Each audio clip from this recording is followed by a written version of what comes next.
push start recording. And then I'm going to push record. Brought to you by some guys on the internet. This is Getting Tabled.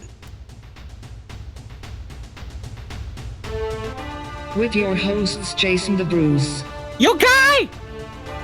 George the Yang, I hope you're all entertained by my inaptitude. Jason aka Major Socks. We've been doing this and talking about various stuff. One of the stuff. Now sit back, relax, and get tabled.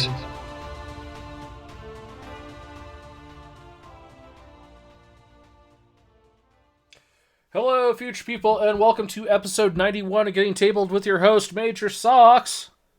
Hello, folks. We're missing Bruce tonight, so it's just me and George. How you doing, George? I'm doing fine. Yeah, Bruce is not here because apparently he turned 40, which is like, he thinks is a big deal. Yeah. No, 40 is not a big deal. 40 is like, oh, I slept wrong, and now I can't turn my head left. I hurt. Yeah. Anyways. Been there, done that. Happy birthday, Bruce.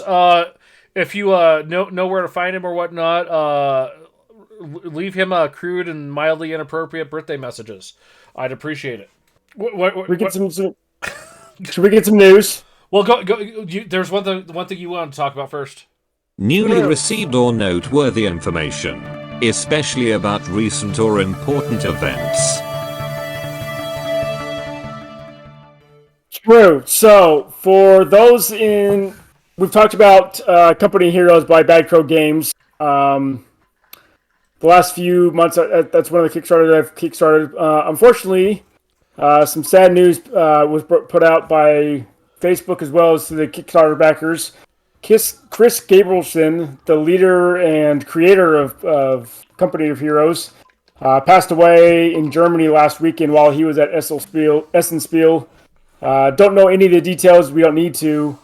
But it's just sad to hear when game creators that are like this in any community area, something like this happen to them. So best of wishes to BCG and the entire crew there as they figure out what to do. Right now, their plans are to try and finish out their second Kickstarter, which is supposed to ship in June of next year. However, with the plans moving forward, that may slip to the right a little bit, and as a community, I hope we understand. I definitely understand. Yeah, it's really terrible when such a influential creative member of the gaming community, no different than a guy in charge of Cromwell Games, an unexpected passing, and it leaves a void. Fortunately, it sounds like this organization is like they've got a ground plan, for, the groundwork from this guy. They're able to keep moving forward, but yeah, it's truly a shock when the creative lead is like he's not there to turn to anymore.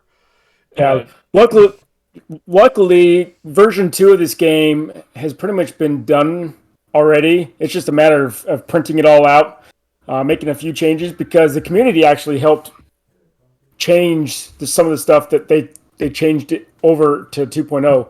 And this game isn't very old. I mean, this game released.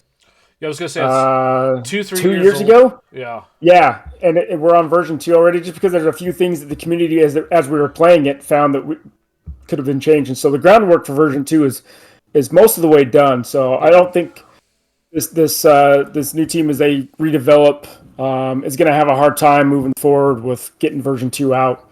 Yeah, it's obviously let them have their time as they bring him home and have the funeral arrangements and all that stuff. So.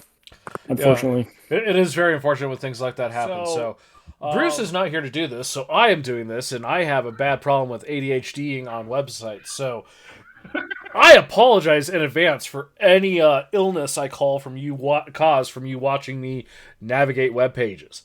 First on the list, we have Rubicon Models, some new Vietnam minis at 156. Yeah. That's an odd scale for miniatures. Is that yeah, that can't be right. Is it? That's what it says on the screen. I'm thinking. I was thinking a 1/56th of an. Well, no, yeah, that's right. For some reason, I'm thinking like 10 mil in my head. Which is also really odd because, that's Australia, New England, like stuff like that. Like, what are they doing with... Wait, where is Rubicon Models? Where are they located? I'm not sure. Quick Google search. Rubicon. Right? Okay, they're the U.S. So that would explain why they're on 156 scale and not 10 mil or 28 mil.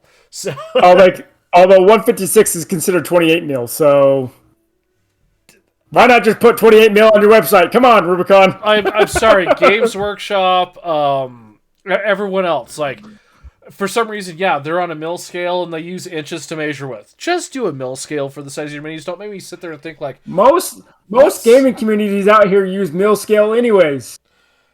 But inches for measuring, which I still don't get. But yeah. Absolutely. Absolutely. Anyways, yeah, we got some pretty nice Australian and New Zealand Army Corps Anzac miniatures for if you ever want to put together a Vietnam force for, I think Bolt Action might have a Vietnam force. I know they have World War II, but I'm trying to remember if they have Vietnam stuff. But I'm sure that you can find games out there that go around with Vietnam era that you could use these models for. They've got a couple of command squads. They've got a guy talking on his radio, calling in an artillery strike. What I'm shocked and appalled at is the fact that, it's, miniatures for essentially a historical wargaming, and you don't know of a game they can be used in? Come on. Sorry. I know. I don't play the Vietnam era very much. That's like your primary responsibility. You're the historical war game guy on this podcast. I know, right? Get your crap together. Sorry, community. These minis do look really good.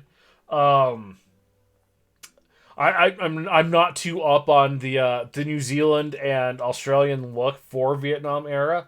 I will say the upside down flower pot hats do sell it. Yes, yes they do. Next on the list, TT Combat has got some stuff. New Carnivale stuff. These minis are just so...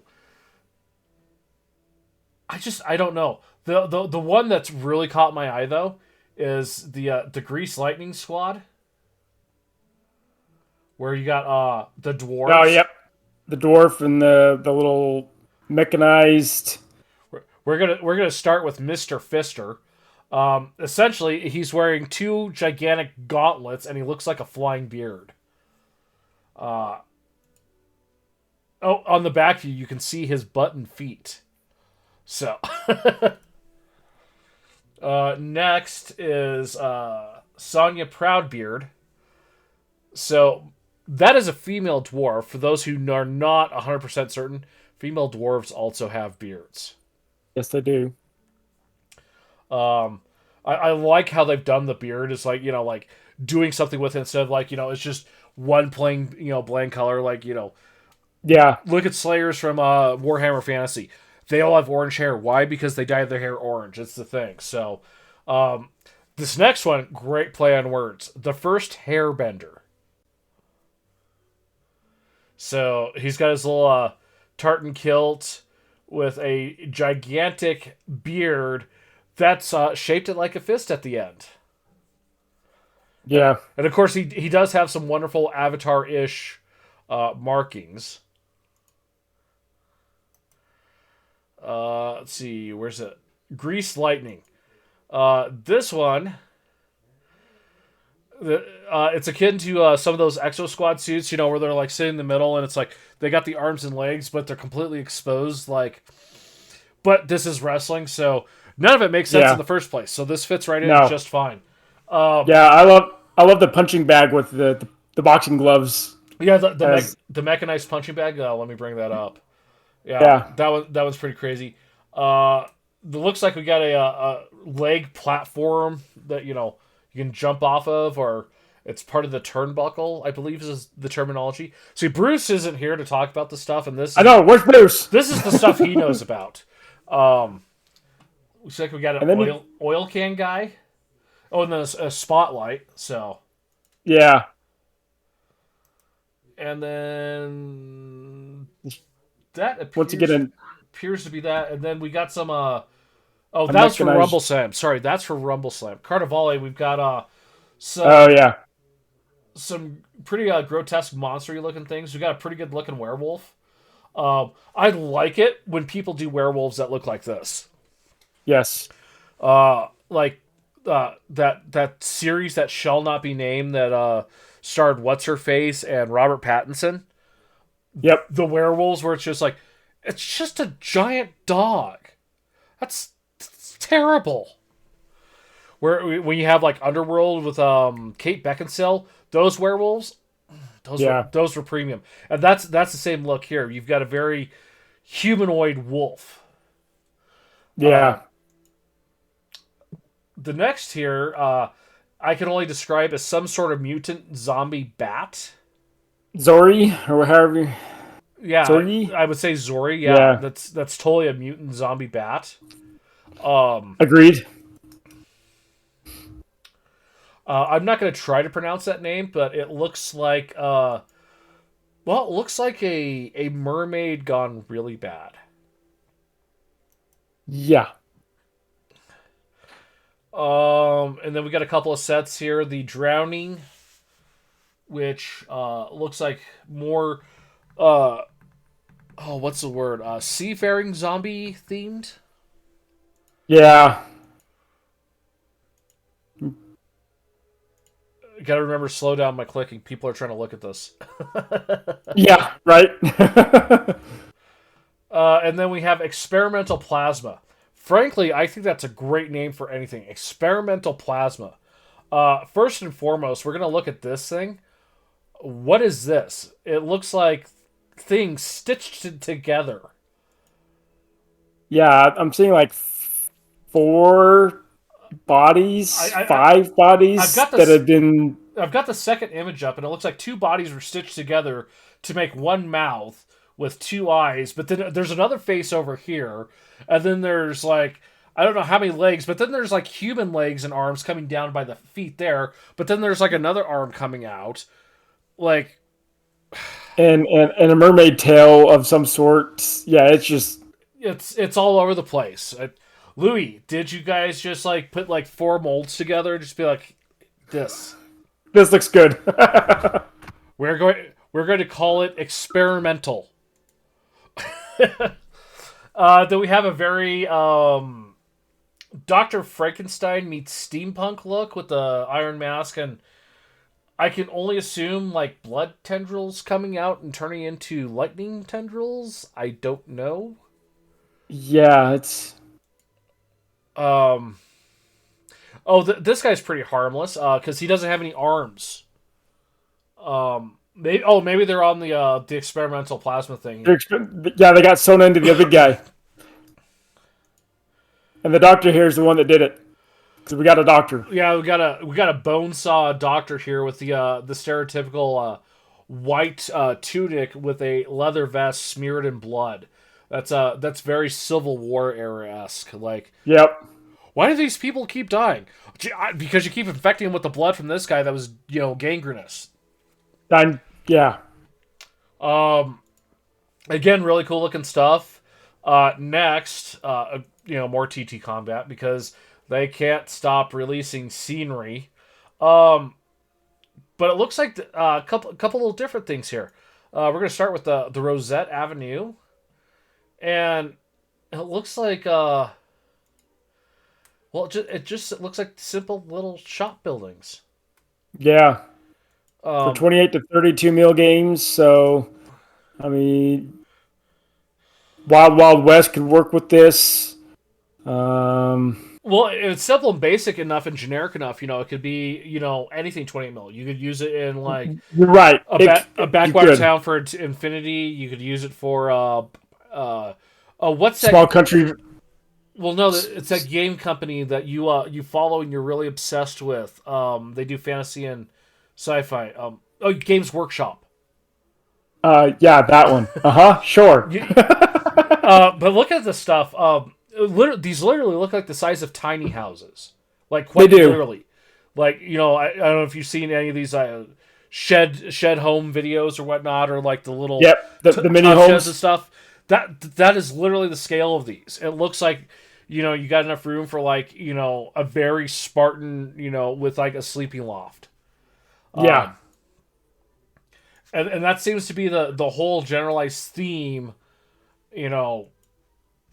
for this little box set here, which is 32 pounds, which, right now with current exchange rates, you're looking at 35, barely touching $40, which I also think this is a great, for this scale too.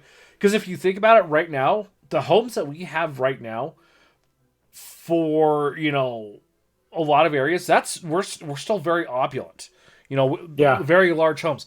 Like, take your house. It's probably, massive compared to like an average UK house. I'm saying average, not like, lords with like, acreages and, stuff like that. I'm talking like normal people. Yeah.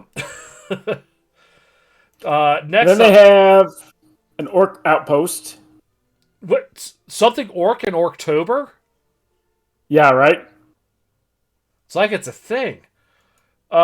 This is just really great, like, rough, rugged, like, just run-of-the-mill terrain. Tense. Yeah. Of course, there are orc faces on it, it does look like that's optional. It doesn't look like that's for structural integrity. It's just there for decorative. So you could opt to not put those on and just make it look more generic. I don't know why you would, but you could. I like the little tower. Yeah, I do too. And then a very generic cobbled set of stairs.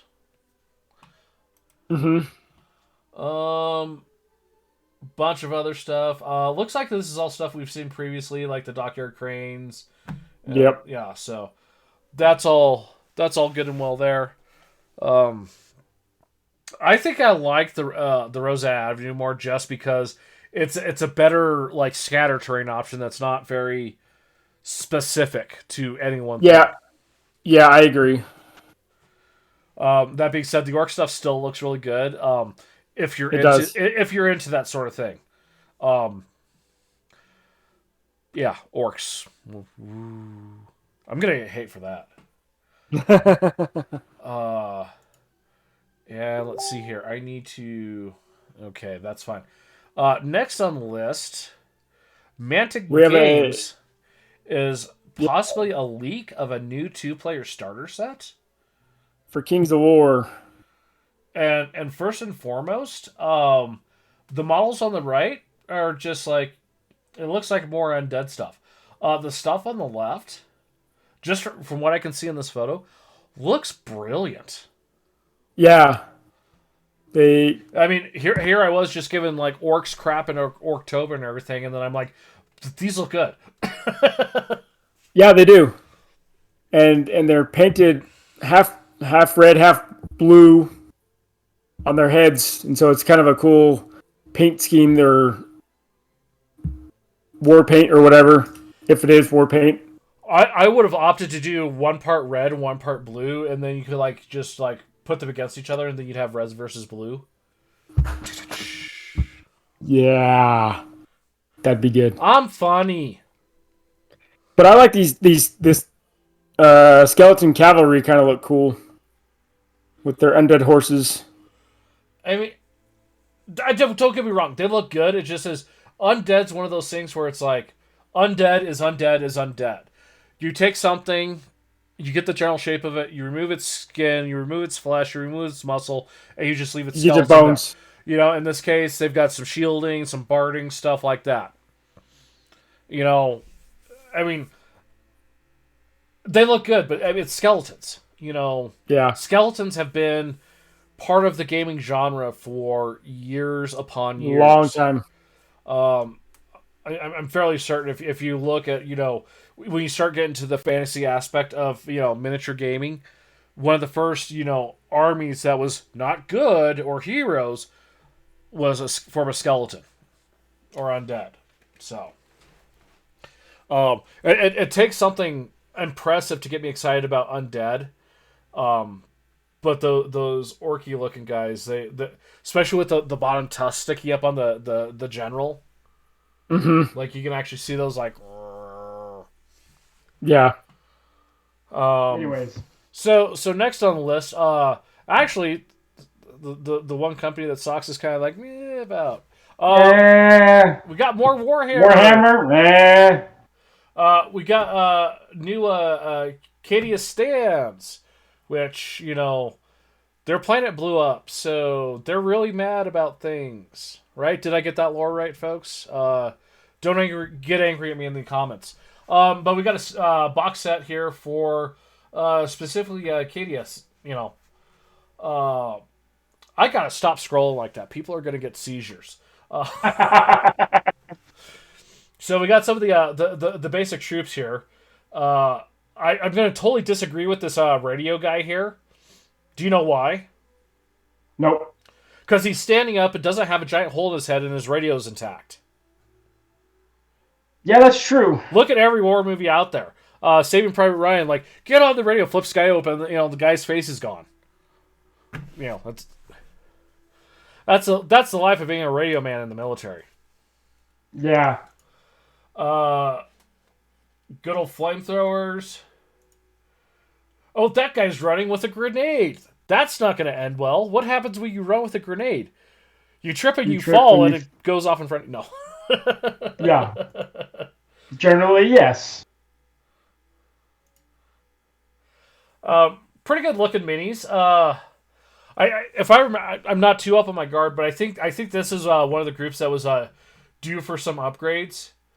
Oh, hey, we got another radio operator here with a bigger antenna.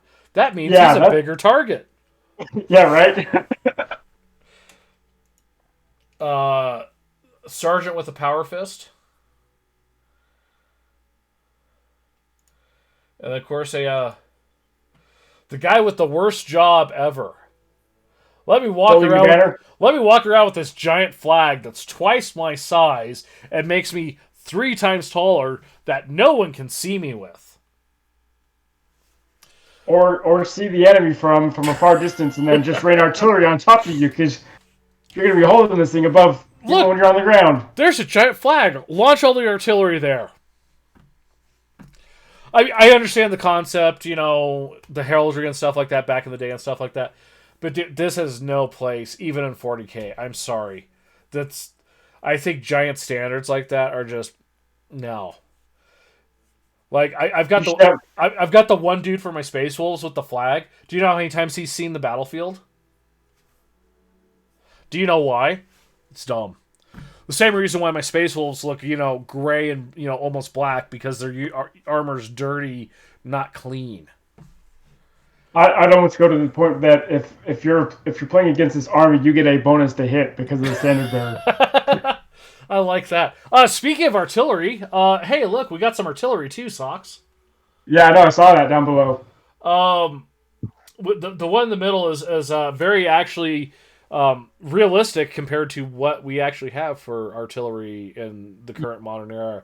The other one is a las gun. Sorry, folks, we don't have las gun yet. And the other one, you don't quite see like that. You typically see those mounted up on the back of Toyota Hiluxes by insurgents. But the Germans had stuff like that called Nebelwerfers. That was a 6-round rocket battery that they used back in World War II. It was a single casing of 6 shots, but they wheeled around in a battery. So they pretty much put. You know that, but you don't. I do know that, but you don't know what game you can use Vietnam miniatures for. Sorry, no. Shame. These hey, we got more chicken walkers. Yep. Now, if I remember correctly, Commissar Yark is now gone, actually, too. I don't know if I'd want to be walking around one without armor around my pilot. Well, it goes back to the whole thing, like the Sisters Battles, where it's like they're in the exoskeleton like this, and and their torso's completely exposed. Like, I know how to stop that unit. And I've been seeing a lot of this, and I'm not up on the lore. I'm not a huge lore buff, but I believe Commissar Yark is gone, and so here is our new Commissar because we no longer have Commissar Yark. I should probably read up onto what happened to Commissar Yark. Come on, you know who Commissar Yark is. Yeah. He was the Commissar. Scrolling down, I figured he was a Commissar. But scrolling down, we got some machine guns, we got some rocket launcher, So some very akin, mortar. with the exception of the lasgun.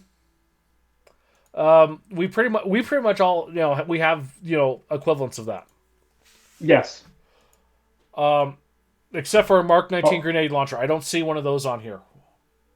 True. And normally the bazooka wasn't on a bipod; it was mounted on your shoulder. What bazooka? Right after the last gun. Oh, you could argue that that's like a javelin or something like that. I know. Even still, the javelin. I know. Still I know javelins can be shoulder mounted, yes, but it's the one that has the wire. Those are much better when they're on the tripod because then you can steer them more accurately. That is true. So, no, but as I was saying, Commissar Yark, he was a commissar like the dude up there, but he had an orc power claw for a hand because he was that badass. He took down an orc in combat and took his power claw. Gotcha. Yeah. Next, we got some kill team for 40K. Oh, hey, more Imperial Guard troops. I was gonna say, look, we just got the new army for kill team from the last army. So actually, if you were to if those are the regular ones we just looked at, these look more of the special ops guys. That they got a little more armor. They got the fancy backpacks. They're all wearing helmets that cover their face. I'm sorry, Imperial Guard, 41st millennia, and you're walking around with open face helmets. Look at your Space Marines. Come on. I mean, again, great looking minis. I mean, it is what Games Workshop do. We've got some Necrons. Ooh, I like the little bug on the pole here. Mm-hmm. Times are tough. He had to get on the pole to dance. What? No. No? No. No. Anyways. Looks got like a little I was gonna say buzzsaw Mick. And a little turreted bolt gun. Yep. Does that terrain come with the box set? If so, that's pretty cool. Uh-huh. Because that's a perfect little Zone Mortalis type, terrain to whip out for like little small like skirmishing things like kill team. I mean, it's probably why they've designed it the way they have. But yeah, little things of terrain like that where it's like you get all of that and it's like it's designed for this size and it's there and works. I think is really awesome. Yeah. I don't know. Necrons or guards? Which one are you picking there, Socks? Probably the guard. Necrons. Because they're space skeletons made out of metal. Yeah, fair enough. And then finally, some Sigmar-ish stuff with a Chaos Lord on a Chaos mount. Oh god, what are those things called? A Blood Crusher, yes. Those are probably some of the coolest looking things because they're like, what was the metal bull thing from Greek mythology that they put people in and cooked them alive? I guess it wasn't mythology. I guess they actually did do that. Yeah, I'm trying to remember what you're talking about. I know I remember them. But I can't think of it. It's like that with like chaos, armor on it and stuff like that. I always thought those were one of the coolest things. And that's I had one of the first ones of these where it was just made out of all pewter, and like if you got mad at someone and chucked it at their head, you could give them a concussion and possibly kill them. So I think this is a great improvement on that because rage players can't harm their opponents with it, and also you get a better sculpt because it's out of the plastic instead of 33 pounds of pewter. Yeah. Oh yeah. Hey, scroll down. That's the original one right there. That's funny. So obviously, way better dynamic posing, much more an animated writer versus that. But then again, like I said, that was a solid chunk of pewter. That's crazy. Yeah, that was also the kind of thing where if that got loose in your army box, your army was toast. I'm sure. So, next, we've got some pre-painted terrain because we all like pre-painted stuff because we all have piles of shame. Yes, we do. Zoom in on and this. These actually look pretty good. These look damn good.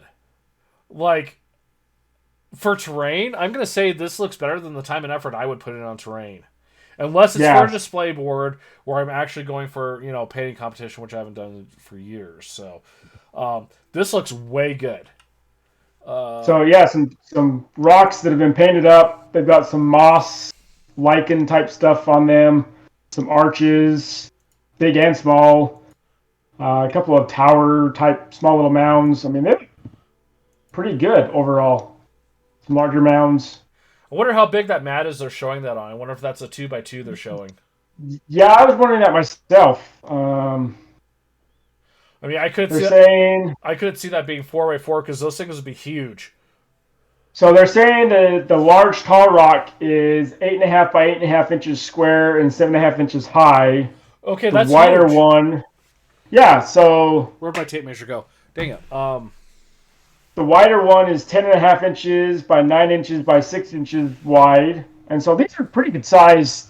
So maybe that is at least a 3x3. That's huge. Yeah. So the large arcs are 8.5 inches wide by 4 by 4. So you said 8. So 2 of those is 16. That's close to a 3 foot by 3 foot mat they're showing, I think. I would agree. Those are huge. How much are they? Hold on, I'm still going through. 139 pounds. I'm still going through photos. That's on euros. 139 euros. Okay, so $165. So I mean, you are getting what you pay for there. That's pretty close to. I'd call that a half to third of especially with these. Yeah. And these are resin too. These are resin models. So they're pretty hefty. Yeah. But it is on the pricier side, but I mean, if that is a 3x3 mat, that's easily at least a good half of the terrain you would need for a board. The other benefit is they're pre-painted. Mm-hmm. I don't know if I'd spend that much on them, but I know someone out there would and would appreciate the fact of getting good-looking terrain like that they just open the box, pull it out, and it's ready to go. They don't have to glue, prime, or paint. Yep. Agree. Next, we have a little video. We're obviously not going to show all of the video because that's naughty. But last week we launched the feedback at armypainter.com. More speed paint is the gist of it. Yes. There's coming really from Army Painter. There's really not much to show in the video because they just sit there and talk about it, but it's speed paint. There's more speed paint. And more speed paint. And that's all they talk about. They actually really don't talk about cover anything because they said we can't talk about it yet. So, huge teaser. But I think it's kind of interesting that much of the community is jumped on board with the whole speed paint thing. Yeah, I agree. It's getting more and more prevalent in the let's say, paint. We got Games Workshop. They kind of really just started it, right? And they're already on their second launch with new colors. Yep, they are. Army Painter jumped on board. Now apparently they're adding more. Vallejo just finally released their version of speed paint. There's the stuff that we thought was speed paint from Scale 75 that turned out not to be speed paint from Scale 75. I'm just trying to think of what other major paint. I think we named the major three. Well, yeah, I'm just wondering if there's anyone else out there that's jumped on the. I haven't looked at Green Stuff World in the longest time after their little. And I don't know if Tamiya is doing anything with speed paints yet. I don't think they would. Just be, their market is more. Their market's the model cars. Yeah, their market's way different. So I agree. I don't know if they would jump on that. Anything from them. So I'm sure more information will come of the speed paint from Army Painter. Yeah.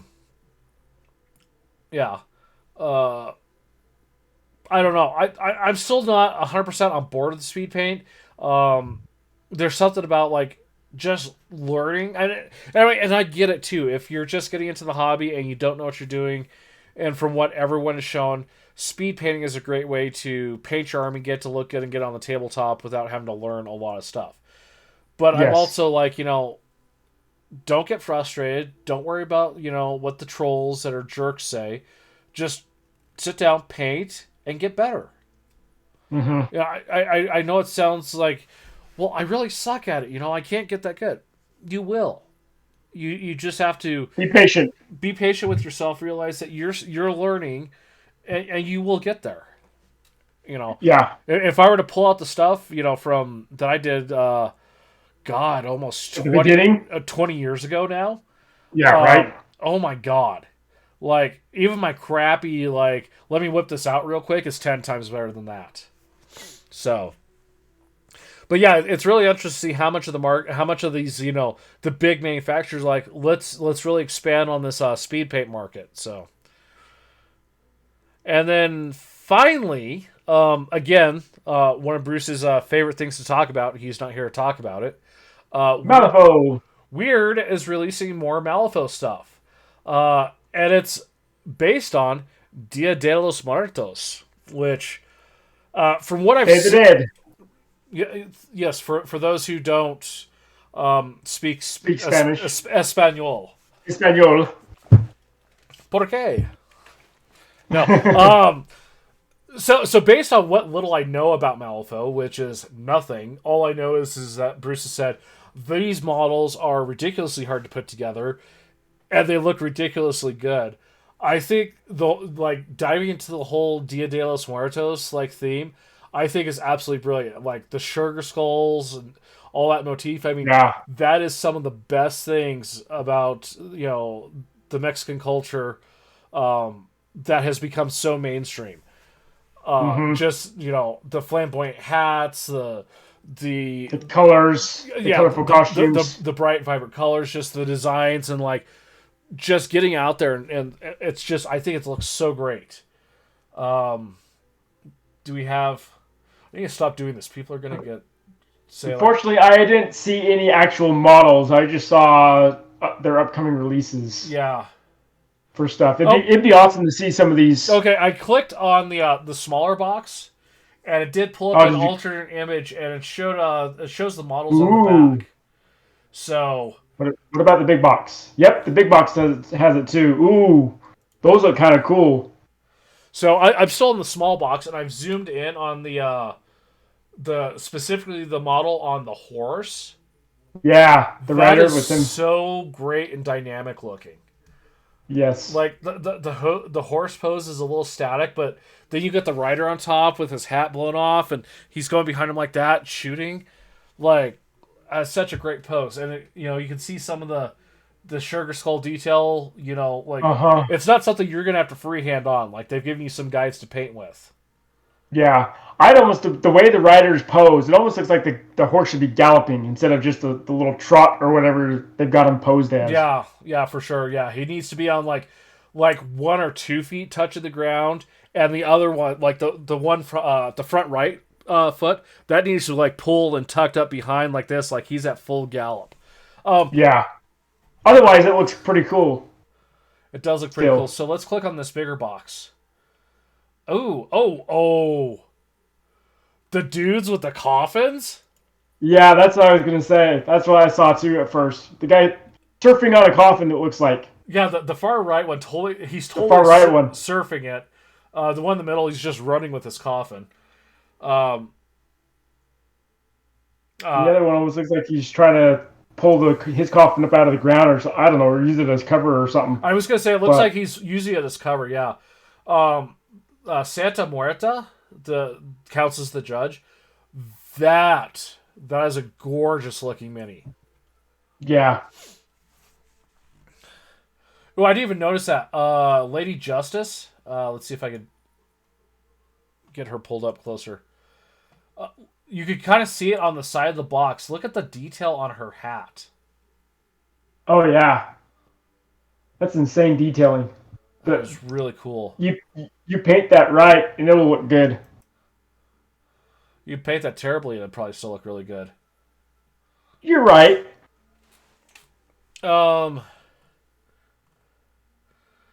It looks like a lot of this other Malifaux stuff is stuff that Bruce has already gushed about in the past. So, yep, we'll leave it at that. Poke fun at Bruce when he gets back of like, dude, you weren't here to talk about Dia de los Muertos. What's wrong with you? Shame on you. Shame on you. Cream, glue, prime, paint. So, Socks, I see a Amazon box sitting on your table behind you. Is there something good in there that you're not telling us about? Well, hang on.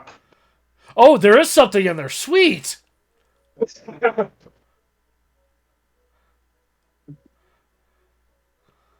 So, ooh. My family loves Catan, and we homeschool our kids, and so we got this version of Catan, kind of use it as a history. Catan Settlers of America. So this is what. Oh, so it's a map wow. Map of the U.S. And so the board won't really change much other than possibly the counters, the number counters themselves. I haven't played this version before. I've seen it though. This is one of their Christmas presents. So, but yes. I'm gonna make sure that I send this to them all. Like links to this. No. No, don't you dare. Anyways, hobby-wise, still trying to clean up around the neighborhood. There wasn't a lot of debris from the hurricane, but I mean, some trees were down up the street a little a ways, but obviously trying to help others in the area. Some of my coworkers had some stuff falling down, so I've been trying to help them out as well. So I haven't really been doing much. Hopefully next week I can get some in, because the following week I will be gone for the next recording because we'll be doing a big Disney World trip as a family. So the kids are excited. That's all I can say. I mean, that's fair. I mean, I'll be honest with you. Like if it wasn't Florida, actually, I guess this time of year probably isn't too bad in Florida. No, it's not bad right now. I've been to land. I wouldn't mind going to World. So, not much going on the hobby side of things for myself either. Last weekend, I regrouted my kitchen because I did a terrible job when I put that kitchen floor in. So, oh man, that stinks. 2 years later, I regrouted it, but I know a little more now. So hopefully, I'm not doing this again in 2 years. And then the mix of cruising around on Facebook, I found a League of Votann, one of the generals, but someone had put Gotrik's head on it. So we have Gotrek the Slayer, like the big huge plumage. It looks really good, and I've got a bunch of Fire Slayers, so I hope I have a bunch of extra heads that I might be able to slap onto Votann when I get to have more dwarfish like heads.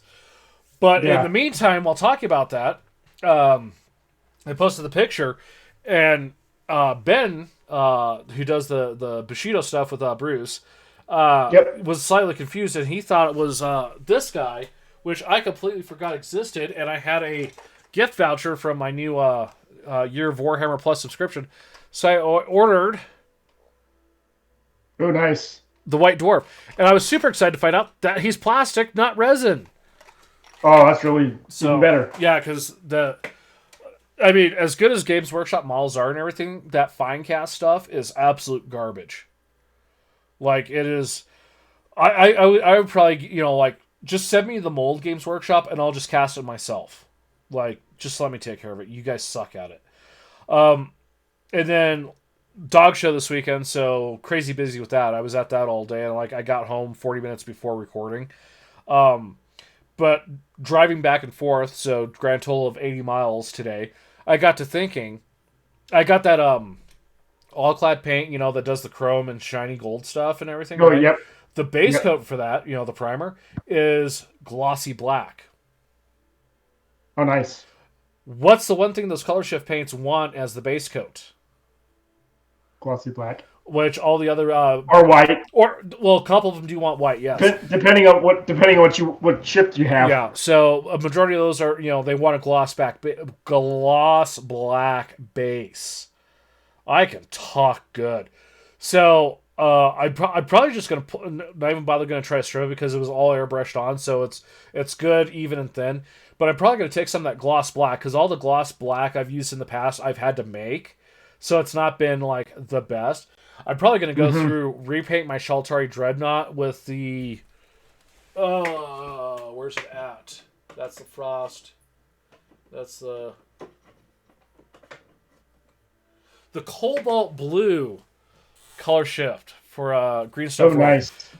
Which was my initial, like, I got the cobalt blue to do color shift Shaltari after, like, I got tired of the old paint on there. So I'm going to try that gloss black with the cobalt blue to see how that color shift looks. And if that looks right, I may have finally found the what I'm going to do for my Shaltari army and get paint back on those still only paint the top half the dots. No, Yes. you got to do the underside too. You come over here and make me do it. If I get stationed up there in up in the frozen wasteland of Wyoming, then I'll come over and make you do it. Hey, all you have to do is worry about the wind hurting your face. You don't have to worry about hurricanes. I know, right? So, lots of hobby thinking. I ordered a big thing of plastic glue. I really like plastic glue versus CA glue. And so I was like, and I noticed that the one I had from Games Workshop was empty. I don't know if it's set or whatnot. I don't think that stuff can set. But I ordered. How big is that bottle? It is a. Oh, come on. Where's the size? There it is. Oh, of course, it's just out of the view. Where is that at? A 2 fluid ounce bottle for $12. That's not bad. So that's a huge bottle if you think about it. It is. So, because I want to say the Games Workshop one is like half an ounce and it's the same price. So, that's been it for my hobby. Oh, hey, I'm still on this. I need to switch to this. I don't do this video stuff well, okay, so this is my first time doing it, so don't hate. Let's get to some of that game talk. Talk nerdy to me. So, back a few years ago when we first started this podcast, you were not in this country. You were at an undisclosed location in a 5-star tent. And you took some of your... Not 5-star. Oh, come on. But anyways. Compared to the tent I would have been in, it was 5-star. Okay. But yes. But you're right. I brought some of my gaming stuff with me. You took some of your drop fleet on one of your deployments. I did. I took Drop Fleet and I took Armada with me. And then I had some board games with me as well. Mind you, he's an officer in the Air Force, so he gets a little more leeway on what he can take with him and like how much weight he can ship. Just FYI. Well, and not just that, it was actually it was technically a move to that base. I wasn't deployed on a deployment order. I physically was stationed on that base for the year that I was out there. So I was, George is right. I was allotted some weight baggage to bring with me. And I just had to bring some board games along with my stuff, my clothes and bedding and stuff like that. So. But yeah, it's an interesting thing to bring up because, you know, if you think about a lot of people, you know, like, okay, so, you know, a couple hundred people like Eric Matyas will load up their army, they'll get on a train, car, whatever, and they'll go to a big tournament. But they're there to do that one specific thing, right? Like, that's all they're there to do. So in the cases of like, you went to the other side of the world, serving the country and whatnot, and you're essentially living there. So you weren't all day, every day, eating, breathing. You had downtime. You had, rec time so that you didn't go stir crazy, and you opted to take something with you to help, relax your brain, pass the time, exactly like that. In your position, you could also, argue, morale and team building by giving, your underlings something constructive to do instead of seeing how much they can drink. Yeah, or how much movies they can stream on Hulu, or pick your streaming device, or finding spiders and scorpions and having them fight to the death. That too, yeah. That is not a joke that happens. So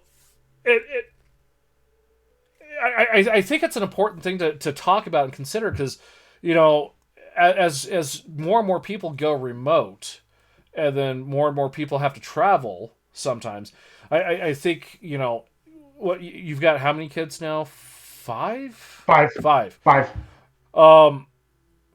I'm sure you go visit family and stuff like that. You need to take you got to take something for them to do. Yeah, and we'll also go camping sometimes, and so we have small card game sets and stuff like that. But we also found, my wife and I found many years ago, I don't know if they sell them anymore. You could probably find them on eBay or possibly even Amazon. But it's a red case about yayish big, and it's Monopoly that is a travel size Monopoly. The board folds up into itself. No, Monopoly's not a game. All it does is create strife in the family and you're right. Therapy bills in the future. No, you're right. But you can find those type of travel games. I mean, you can find traveler size Southern Catons out there and stuff like that are great for trips like you were just talking about. But it's one of those things where it's like, as much as gaming is becoming more and more like as a cultural norm. I mean, look at how gaming is now at our age. Your late-ish 30s, right? I'll be 40 next year myself, so I'm right behind you, Bruce. So late 40s. Don't argue late with your 30s. Don't argue with your elder. But gaming is so much more now. Oh yes. Than when I was, So prime example, they have board gaming clubs in high schools now. Yes. Absolutely. When I was in high school, we went and hid in a corner while, and played these games while people went and did other things, and we went and hid so that we didn't have to be mocked and ridiculed. Now they have open clubs about this. So, yes. I think portability, travelability of stuff is important. In your case, I mean, I'm sure your drop fleet and drop zone, you're probably limited on what you took, right? You didn't take everything. You only probably took No, I didn't take everything. I took pretty much a little bit more than probably about a standard size army for each. 1,000 points roughly, right? About 1,000 points, yeah, ish. So in drop fleet, drop zone, I mean, that's pretty decent size. I mean, we're talking 6 cruisers and, handful of frigates. Frigates. I brought my battleships for both armies, I mean, a couple of battle cruisers. That's fairly reasonable. I mean, Catan, that is a highly portable game. I mean, oh yeah. If you look at the size of it versus other games, I mean, Catan is a tiny box. Massive Darkness 2, I could fit 4 Catan boxes in that, and that's just the core. I'm just looking over here at my shelf. Card games, I mean, I think I lost my train of thought. I think gaming has gotten to the point to where it's become so mainstream that there's so many different things, and I think portability is such an important thing. There's a guy, you may have heard of him. He was on a sci-fi TV show. He does audiobooks. He did some YouTube stuff and everything. I'm sure his name rings a bell. Will Wheaton. Yep. He had a game where he would sit down a YouTube channel where he'd sit down and talk about games and show how the games were played. One of them was Love Letter. And literally he said, this is the kind of game where you can break it out of your pocket and play it while standing in line for something. which is legitimately true because it's like, what, 13 cards and like little tokens. Yeah, something like that. That's it. Yeah. I mean, it's smaller than a phone. And you got, like, one of my favorite games, Epic Spell Wars of the Battle Wizards Duel at Mount Skullfire.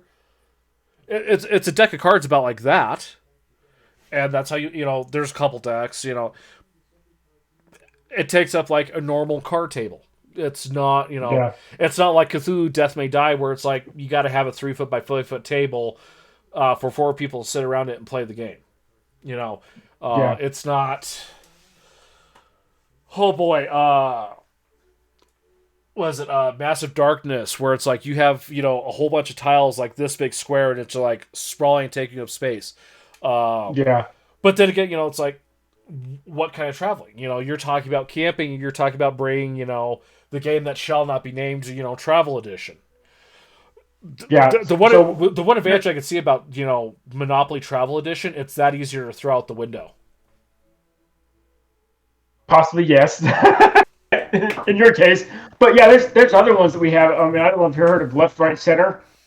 That's a simple dice and little poker chips type game where you roll dice, and based on the dice, you're passing these little poker chips around the players on the table or into the center. We also have another game called Stack where you have 14 dice each of one color. So I'll have one color dice, D6 dice, and everybody has their own set of dice of one color, and you roll them, and you're just stacking them based on the point values that the dice have. And so there's a lot of games out there these days, like you said. A lot more than when we were in high school. That has a lot more travel capabilities than well, I mean, and whatnot. It's not just like like travelability, but just like size and complexity. I mean, arguably, Love Letter is probably one of the best strategy games out there. That's next to nothing. I mean, how much is a copy of that? I can look that up now that I'm not showing my browser. What is it? Love Letter? Yeah. It is a whopping $12.85 from Amazon. Hey, Socks. How many games can you name that cost $12? Besides this one, there's not a lot out there. Right, yeah. One of my other favorite games, the Dresden card game. The expansion packs are $12. You can't play a game with the expansion pack. You still have to get the core. Yeah. And that's why those quick, easy travel games. Even the Forbidden series, like, it's a small tin, no bigger than, I'm thinking like, 8 inches by 5 inches by 3 inches. I mean, that's super easy to throw into a bag or something like that. Yeah, that's a good size. Yeah. And you get somewhere. You need something the size of a card table. Mm-hmm. As much as like the destination is like where you're there to do things. I think also slowing down, taking it, just spending time with family, not at home relaxing, and obviously in the case of your family, where you're a huge gamer, so gaming is a huge thing for your family. I think travelability of games these days are very important. Now, that's not saying like what's your favorite game? Twilight Imperium. Yes. Where you need a 8 foot by 12 foot table and 3 months to play. Pretty much. Yeah, pretty much. That one's like you're not going to travel around with that. You're not traveling with that. But, the case of, you go to like, say, Virginia Beach. The cat is digging into my blind. You go to Virginia Beach at a Verbo where it's like, a little guest house. It runs you like $500 for the weekend. A couple of these little games, it's like you play it before dinner, play it after dinner, play it before bed. It's like you're not going to be doing stuff all day, all the time. Sure, you're going to go check out whatever thing during the day, normal business hours. Then you can come back and relax. Yep. And a good fun travel, board game. In your case for the family, for a group of friends or whatever. Different, what's the genres and likes. I think traveling with games is going to become more and more of a thing. Essentially, I don't know if you've seen these. I don't know. Maybe for Company Heroes, like these inserts. Yep. Where it's like an MDF insert you get, and it holds the components for the game that much better and that much safer. Yep, I have one. So for a game called Flashpoint, where it's a cooperative game where you're from some firefighters, and I have those little MDF inserts for the game. Yeah. And so it's pretty nice. Another thing that I have for to help with traveling around. Hang on, my cord's getting wrapped under there.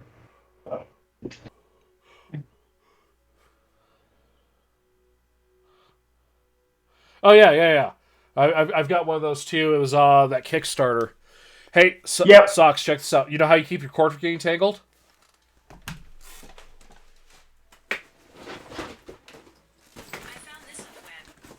Yeah, that's a good way to do it too.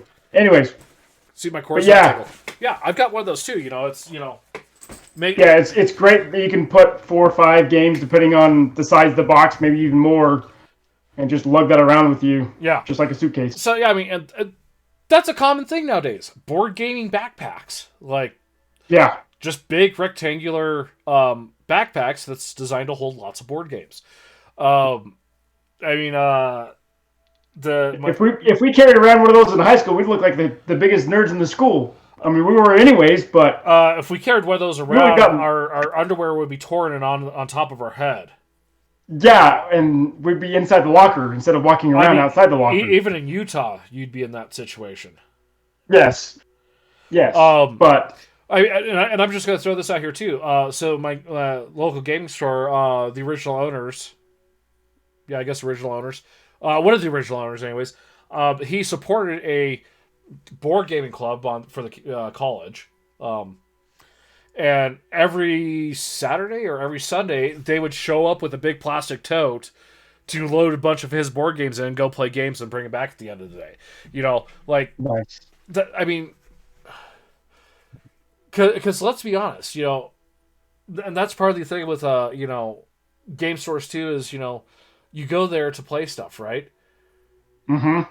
My game store, I guarantee you, does not have...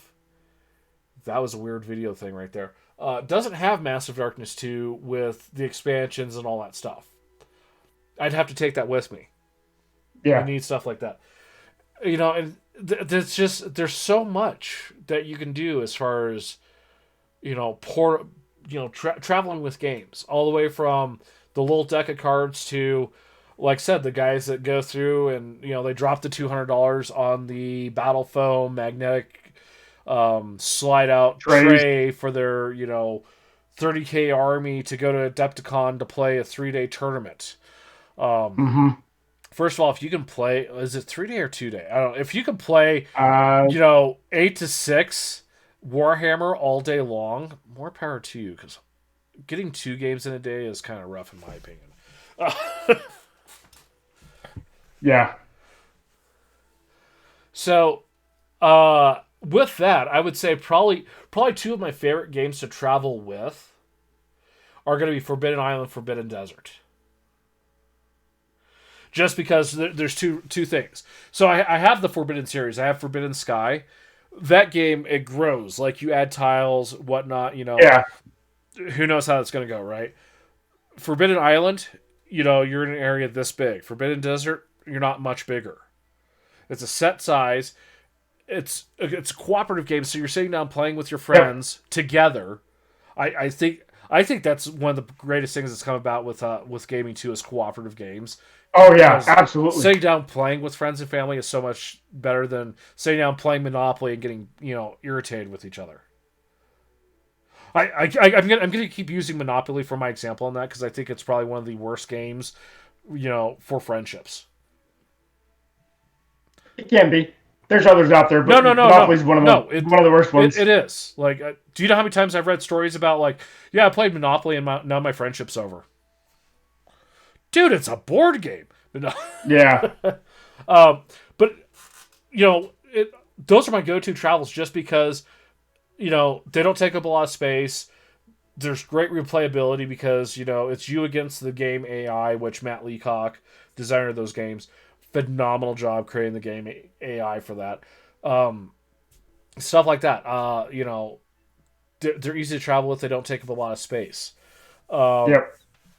Whereas, like, sometimes, packing up an army and driving into town for me to go play, whatever miniature game, it's like, yeah, I'm looking at different options, but sometimes like loading up, an arming case takes up space. Look at Bruce. Bruce's primary form of transportation is a motorcycle. Yeah.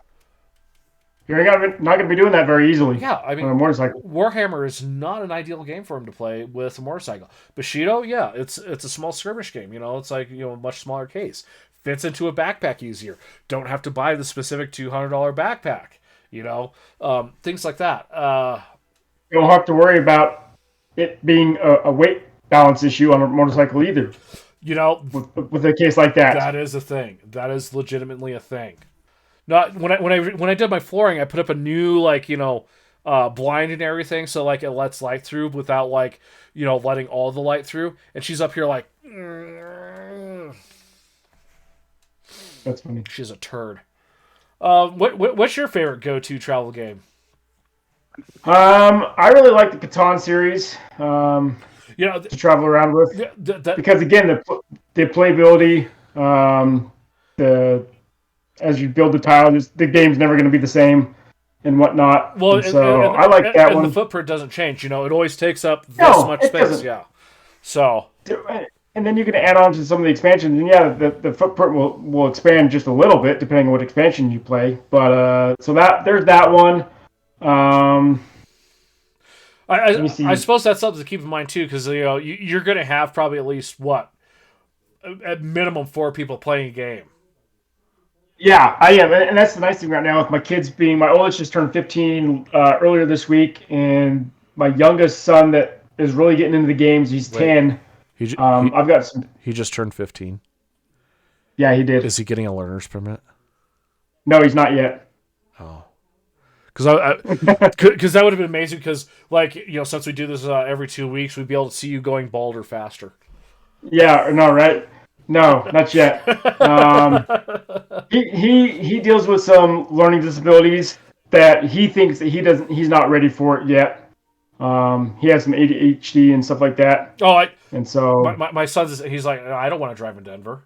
I don't like watching you drive in Denver. You're a good driver, Dad. I'm like, all right. And not that I don't think. I mean, I think he'd be okay, but I don't think the way the Florida drivers around here drive, I would be comfortable him learning how to drive around here yet. I'm not comfortable driving in Florida.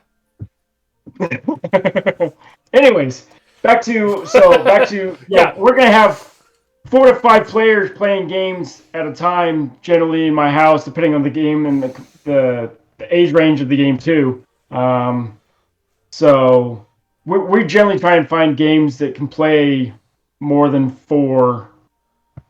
Generally, so those type of games that we're gonna bring, and then we'll bring some for the younger kids too, like their Ticket to Ride Junior or whatnot. I mean, Ticket to Ride is another great game that you could travel around with, because it's just, again, same size board. I mean, it's a bigger board, so you're gonna need to make sure you have table space for it. Well, so here's my next argument too, and this is also kind of it can be a counter argument for Catan as well. Number of pieces, size of pieces. True. Yeah, that's true too. Is Forbidden Desert, right? So you got all the tiles, right? You got all the little sand dune things. They're not small, they're not easy to lose. Then you got like the ship and the 4 parts. Those also aren't small, not hard, not easy to lose. So, things like that. Pandemic, all those little cubes. Yeah. You hit a bump wrong, just driving down the road, and like half those just disappear in your vehicle. You still have them, but you can't find them because they're in the crevices of your vehicle. So, yeah. Yeah, that's another thing to think of too, is with travelability of games, is what size are the pieces? Yeah. And are there a lot of them? Which, and that goes back to, you have one and I have one, specific bags to transfer stuff in, because something, a mishap does happen. It can be contained in that, and that is better than, so. Sticking a box in the back of the car, hoping it survives the entire trip of the way with all the other luggage in the back. Yeah. Whereas if we stick them in our bags, we know like you said, if the box opens, it's most likely going to be inside that bag when we open it up. Which, and that's the other consideration too, is, when you're traveling, like, so I went to the coast of Oregon here at the end of April, right? We drove. Why? Because, we traveled with 3 dogs. We're not going to fly with 3 dogs. That's going to cost more than just us flying. And the reason for the trip was for the dogs too. So, we were a little more limited on space because we're traveling with, creatures who can't sit still in a seat, literally.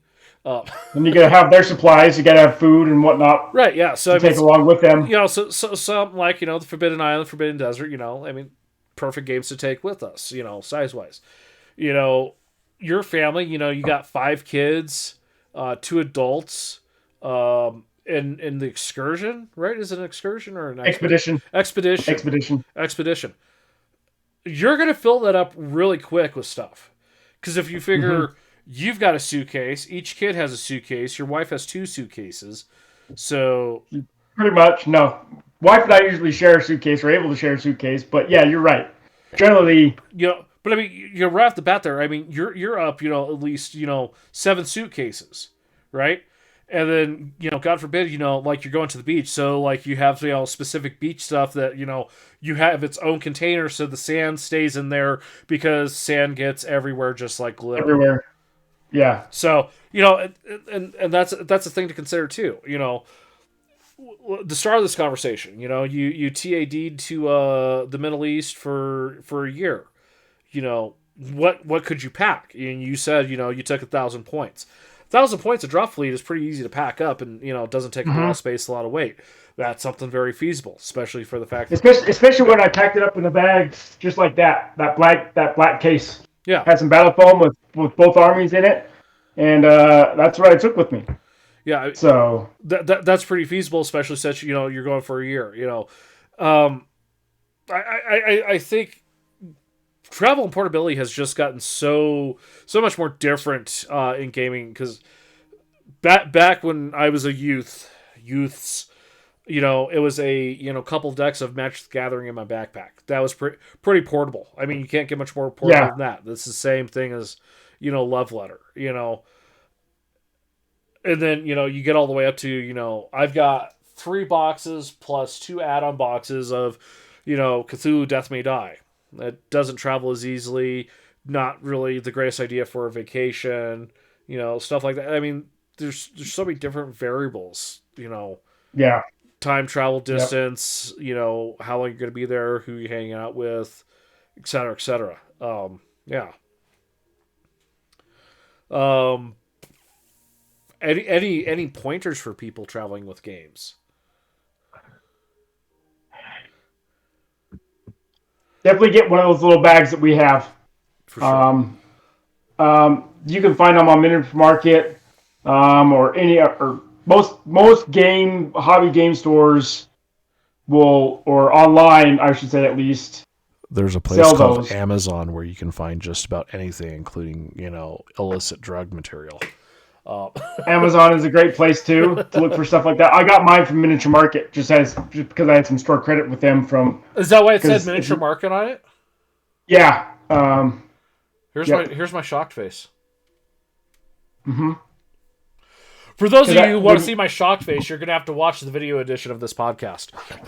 Yes. Anyways, but so buying something like that, I would say, is a good pointer, just because if you are traveling around and you want to bring some games that have a lot of small pieces, like you mentioned Pandemic, if that's one of your go-tos, you're going to want something like that so that you can specifically store your games in the event that they break open. But then I would find some games that are small, like card games, dice games, smaller board games that you really enjoy, and just go from there, and then see what you find. I don't know. What's your thoughts, George? My most important thought: don't travel with a game you're not afraid to replace. That's true too. That is very true. Prime example.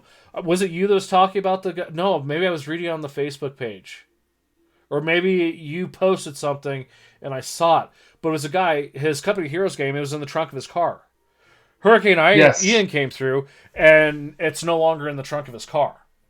No, he actually reposted on that a couple days ago, saying he found some stuff washed out of his car in his backyard or something like that, and his backyard is up against a river or a marsh or something like that, and he's afraid that the rest of it is downstream, is in the marsh, downstream or in the marsh. Yeah, exactly. So I mean, that's an extreme scenario right there, but no, you're absolutely right. If you're going to travel something, make sure it's something you're not going to be afraid to replace. Like, I just looked it up here real quick. Forbidden Desert, $25 to replace that. Forbidden Island, $20. So I mean, if something happens, it gets lost or just left behind, takes a spill and like stuff disappears, the cardboard gets soaked up and stuff like that. I'm not going to be out a lot of money to replace that. The scary thing right now, let's say I take my Cthulhu Death May Die, right? One of my favorite games right now. If I were to go travel with that somewhere and something were to happen to it and I had to replace it, do you want to guess what I would have to fork out to get that replaced? That was a Kickstarter, right? It's available through retail. I got it through retail. I didn't. Is it okay? I'm gonna say 150, 200. So the prices have seemed to come down a little bit here recently, but I'm seeing anywhere from 80 to about 110. Okay. And that's so if I were to bring Twilight Imperium, which is okay, yeah. Based on so here's an extreme one, right? So I'm gonna go ahead and go back and share the screen on this, right? Whatever bigmart.com is, I don't recommend buying from there because here it is right here. You can't see the socks. They want $228. Yeah. Nope. No thanks. So I mean, that's one of those things where it's like, here in a few years, depending on, what the reprint status of that game is, if something happens to it, if I really truly want to replace that, that's what I could be looking at. So. And that's another thing too, is don't take games that are out of print. For sure. Yeah. Because, I mean, you may have to go around on eBay and buy a $500 or $1,000 copy for something like that because it's no longer in print. So definitely don't take one of those type of games. I mean, prime example, the Unspeakable box, which was Kickstarter exclusive, that I went and bought. So I just went and searched it, right? Just the box, not the internals, just the box itself, the cardboard box. Some guy's selling it for $17. I can't even find. Oh my god, maybe I'm glad I ordered it when I did. So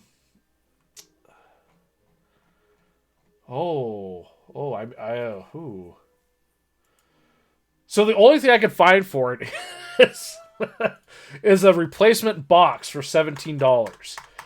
I want to say, I spent $250 on that expansion. That was.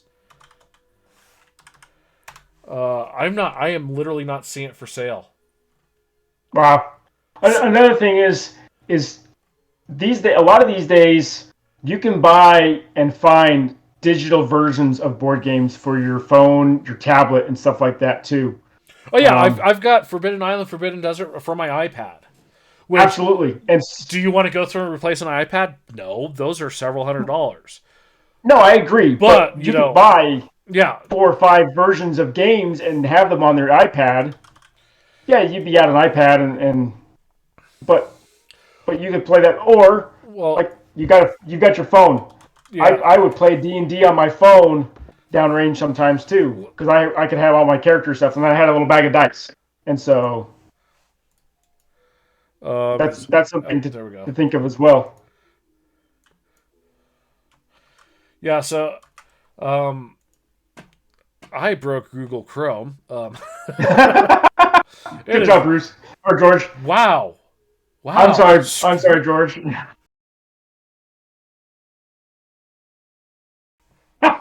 with that, we will know. This is Major Sox' last episode. No.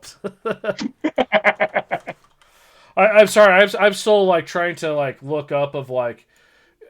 Can you legit not get a copy of that anymore? I'm wondering. Which game is it? It's Cthulhu Death May Die, The Unspeakable Box. Let me see what I can find out. But yeah, so I mean, and yeah, you just brought up a great example there with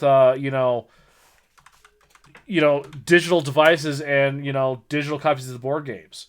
You can buy the board game digitally. And not have that. Oh, okay. I just found it on eBay. It's $400 now. Yep, I just found it. So, yeah, this site is listed as almost gone with 110 sold. How many did they buy? They only have 2 left. So, yeah, glad I picked it up when I did because that is way more expensive than when I picked it up, and it hasn't even been a year since I picked it up. So that's just an idea of keep in mind too of don't travel with something you can't replace. Yep. Which I'm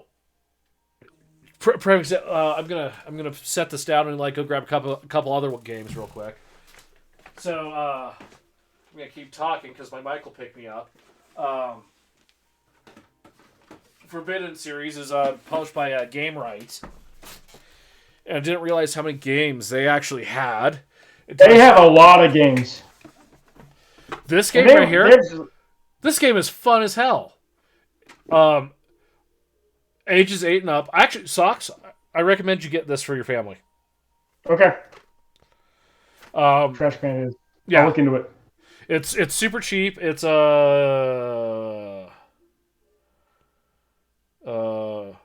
to 4 players. Okay. Yeah. So get a great travel game. I think it was like $15. It's one of the, it's a card and dice game. Like here's another one. This one I think was $20. We have that one. Oh, you do? Yeah. Yep, we do. This was pretty good. That was a good game too. Yeah, that one is too. So. Yeah, I don't. There's.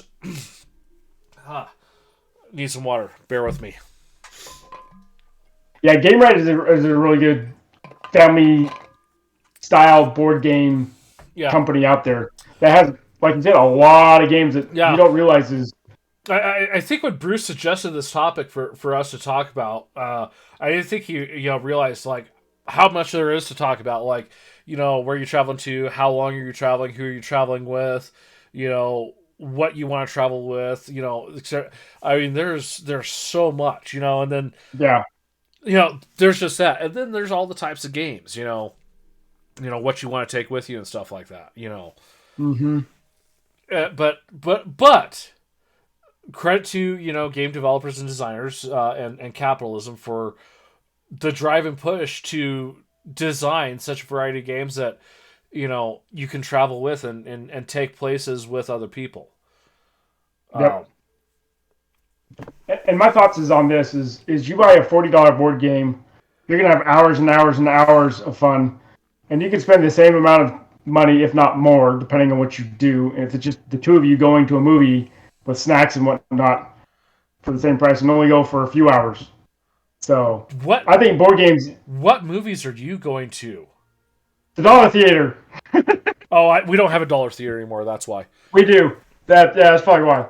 So the Dollar Theater. Well, so here, prime example, right? So last year we went to the Black Hills, checked out, Sam and I went to Devil's Tower, Rushmore, stuff like that, and then we did some other stuff. One of the cheapest attractions we went to was I can't remember what it's called. Hold on, I've got a sticker on my water bottle from there. Bear Country, USA. Okay. So that was cheap. Do you know why? Because I have veteran tags on my car, so it was pulled up. When I pulled up, it was very obvious that I'm a veteran, and they're like, "Oh, well, it's just $25 for your car because you're a veteran, sir. Thank you for your service." They usually charge, so much, per person in the vehicle, which it's still a pretty reasonable price, and then you get to walk around. But you drive around in your car and you check out like wolves, bears, elk. We drove right past the antelope because those live in my field. But I mean, yeah, I was gonna say that's everywhere in your area. Yeah, but I mean, that was probably one of the most reasonable things we did on that little 3-day weekend was that, because we spent 2 hours there for $25. How much are you going to spend in 15 minutes at any one thing at Disney World? Quite a bit. Do you know how much a hot dog is there, Socks? Yeah, we do. We've already been looking at food prices. Yeah. It's ridiculous. It's ridiculous. Yeah. For hot dogs. Granted, you could get 2 hot dogs and feed your family. Yes. But still. Also, if you get a chance, you gotta at least do one of the buffets at one time. Yeah, I'm not sure which one we're doing. We plan on doing something. Don't let your kids eat for the entire day and then just turn them loose on the buffet like a bag of locusts, and you'll get your money's worth. But for those buffets, like, just the quality was so amazing for So, I digress. Yeah, we're talking about prices. Yeah. So I mean, and it's on games and stuff like that. Like so you go somewhere, right? Like a week, right? Okay, that's a good time frame for a vacation, right? If you take a board game, that takes care of evening entertainment. Like, I know some people, it's like they go on vacation, they just want to sit by the pool and like watch TV. Yep. Don't spend money on a vacation, just stay home. But if you're gonna go check out stuff, go to Disney World, stuff like that, what are you gonna do in the evening? And I think board games, especially for a family, 3 or more people, I think board games are a great option just because, it's something it's family time. Yeah, yes, it's something you can do at home, but it's also something you can do on vacation that's budget friendly, wallet friendly, and especially if it's any game besides Monopoly, it's something that your family can have fun playing too. Yeah, absolutely. And I think we've probably talked this topic without any additional input that we don't need to talk about anymore. Demos, conventions, that kind of stuff. 2 items to talk about on the list, unless you got more of their Socks. We got a terrain building competition on the Drop Zone Commander Facebook page. If you want to find out details about it, go to the Drop Fleet Commander Facebook page, and I'm sure Drop Zone. Oh, sorry, Drop Zone, right? Yeah, what's terrain for Drop Fleet? It's like things that are like this. Asteroid clusters and a moon. That's about it.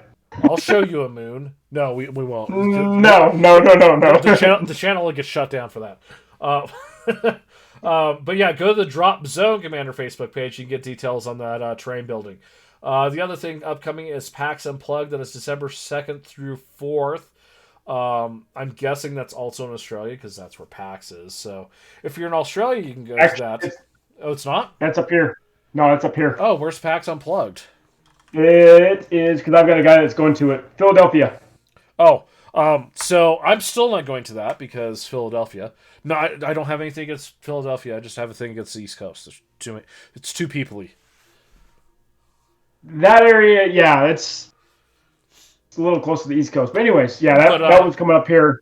December 2nd through the 4th, which that is, I would assume that's a weekend because... First weekend.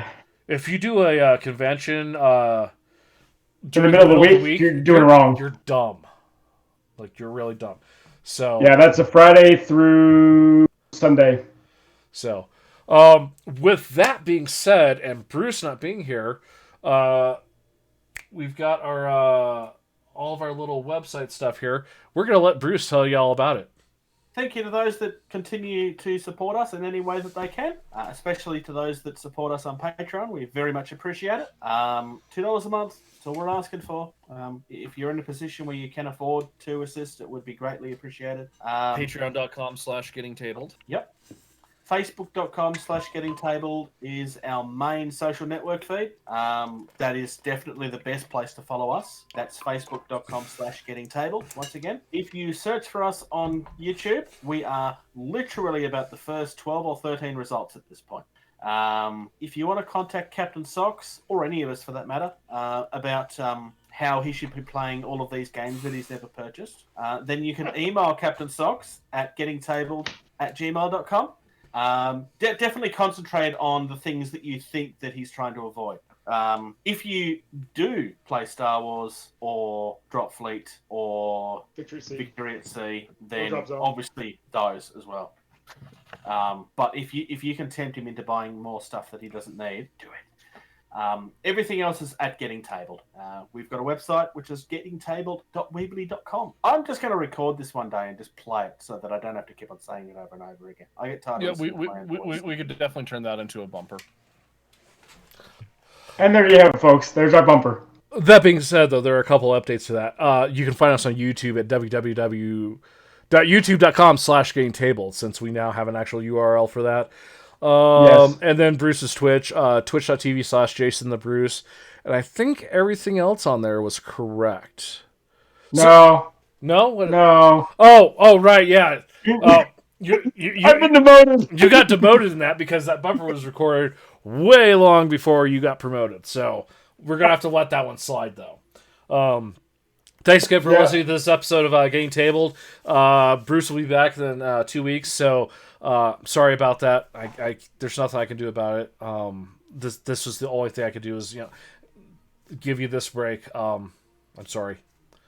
He'll be back. I'm sorry. We promise. Socks will be gone though, so it'll kind of balance out. I will be gone. Any party thoughts for the folks? Jeez, I can talk tonight. You sure? No, it's been fun, even just the two of us. So I like the conversation that we had. I think we need to do the conversations like this more. I know we're trying to talk about drop zone, drop fleet sometimes, but these type of conversations are fun. Yeah, I was gonna say I enjoy some of these. We actually talk about gaming stuff, and not just don't get me wrong. Some people want to know about some of the stuff, our thoughts and opinions. I can't believe people actually care about our opinions. But I think talking about this, I think it's pretty enjoyable sometimes. So with that being said, though, I think we're gonna call this episode a wrap. Thanks again for listening and watching. Please, if you can, do become a Patreon supporter. We do appreciate it. Yes, we do. And with that being said. Thank you. Thank you. Thank you. Thank you. Thank you. Thank you. For listening to Getting Tabled. Music used in this podcast was created by Eric Matyas at soundimage.org. I'm not going to say the thing that Bruce says because that would just make me lame in repeating what Bruce says.